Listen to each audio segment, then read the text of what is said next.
हुजूर को अंगूठी दी तो उस पर लिखा था अल्लाह, मोहम्मद और अबू बकर। तो हुजूर ने फरमाया अबू बकर ये तूने क्या किया? मैंने कहा था अल्लाह का लिखवा ला, तू मेरा भी लिखवा लाया, अपना भी।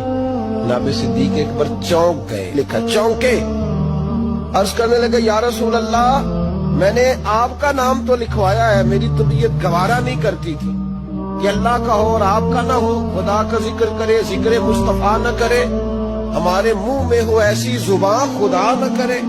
कहा हुजूर अल्लाह का नाम तो आपने कहा था और मैंने साथ गवारा नहीं किया कि आपका ना हो, तो मैंने लिखवा लिया है, बाकी अपना मैंने नहीं लिखवाया। हुजूर वल्लाह मैंने नहीं लिखवाया। महबूब अभी बात सुन ही रहे थे कि जिब्रील अमीन हाजिर हो गए। अर्ज करने लगे या रसूल अल्लाह, रब फरमाता है अबू बकर गवारा नहीं करता कि मेरे नाम से आपका नाम जुदा हो, तो रब गवारा नहीं करता कि आपके नाम से अबू बकर का नाम जुदा।